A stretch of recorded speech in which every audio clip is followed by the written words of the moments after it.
গ্রাম থেকে যখন ঢাকা যাই তখন থেকে ছোট আন্টিকে বলতেছিলাম, আন্টি চলো আমরা শাড়ি পরি, আন্টি আজ না কাল, এরকম করে শুধু ডেট দিতেছিল। ফাইনালি আজকে আমরা কাপড় পরে ফেললাম। আসসালামু আলাইকুম, আশা করি সবাই অনেক ভালো আছেন। আলহামদুলিল্লাহ আমরাও অনেক বেশি ভালো আছি। চিকন থাকা একটা আর্ট, এটা আমরা সবাই জানি। আমার মতো চিকন যেন কেউ না হয়। শাড়ি পরি আর যাই পরি কোনো কিছুতে একদমই ভালো লাগে শুধুমাত্র চিকন থাকার কারণে। আর অনেক ইচ্ছে আমার শাড়ি পরা। তো যাই হোক, এক এক করে সবাই রেডি হয়ে পড়লাম। এমন একটা কপাল নিয়ে এসেছি, আজকে যখন আমাকে রেডি করা দিতেছিল তখনই আমাকে নিয়ে সবাই হাসাহাসি করতেছিল। মানুষ এত চিকন কিভাবে হয়? সবার মতো করে আমাকে নিয়ে হাসাহাসি করতেছিল। সেই কারণ একটাই, কেন আমি এত চিকন। যখন মোটা ছিলাম তখনও মোটা মোটা বলতো সবাই। আমি কোন এক সময় অনেক বেশি মোটা ছিলাম, কিন্তু আমার মা খালাদের জন্য আজ আমি এত শুকাই গেছি এবং হাসির পাত্রে হই। যদি কারো মোটা হওয়ার টিপস জানা থাকে তাহলে কষ্ট করে কেউ আমাকে একটু জানাবেন। কে কোন দল সাপোর্ট করেন অবশ্যই জানাবেন। আজকে ছোট আন্টি আমাকে বলতেছিল আমি ফুটবল খেলবো, আমার কাছ থেকে তোমরা কেউ নিয়ে দেখাই, মানে সে নাকি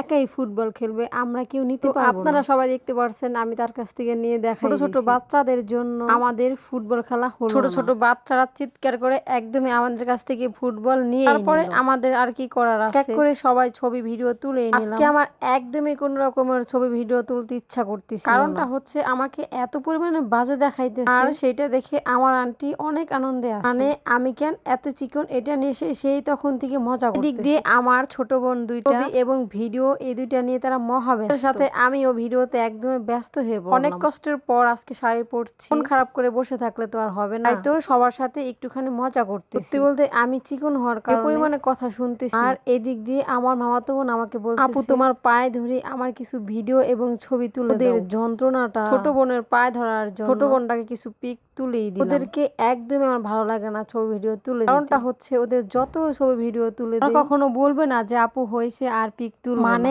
একবার যদি শুরু করি কখন যে শেষ হয় সেটা ওরাই ভালো। যাই হোক, তারপরেও অনেক বেশি ভালো লাগতেছে আজকের সময়। সুন্দর মুহূর্ত কিভাবে কখন যে কেটে যায় সেটা বোঝা একদমই যায় না, কিন্তু যখন মন খারাপ থাকে তখন সময় একদমই যেতে চায় না। আজকের বিকেলটা এবং আজকের সময়টা খুব তাড়াতাড়ি চলে গেছে। আজকে আমার বোন দুইটার হাসি খুশি দেখে আমার অনেক বেশি শান্তি লাগতেছে। এক করে সবাই ছাদের উপরে উঠে পড়লাম, এরপরে সবাই একসাথে বসে গল্প শুরু করে দিলাম। হাসি আড্ডায় সময়টা দারুণ কেটে গেল। ছোট আন্টির সঙ্গে অনেক দারুণ একটা সময় উপভোগ করলাম। পরিবারের সবাই মিলে এমন একটা সময় সত্যি অন্যরকম ভালো লাগে। অনেক বেশি মিস করতেছিলাম আমি আমার আম্মু। আমি যখন শাড়ি পরি তখন আমার থেকে বেশি খুশি হয় আমার আম্মু। আমি ঢাকাতে আর আম্মু গ্রামে, এই জন্য আম্মুকে অনেক বেশি মিস করতেছিলাম। অনেক অনেক ভালোবাসা আমার আম্মুর জন্য। যাই হোক, এই ছিল আজকের ভিডিও। ছোট বোন দুইটা আমার একদমই নামতে ছিল। ছোট বোন দুইটার নাকি আজকে অনেক বেশি ভালো, অনেক বেশি জোর করে নিয়ে আসলাম বাসায়। সবাই দোয়া করবেন আমাদের সবার জন্য এবং সবার প্রতি এক আকাশ পরিমাণ ভালোবাসা। ভালো থাকেন সবাই, আল্লাহ হাফিজ,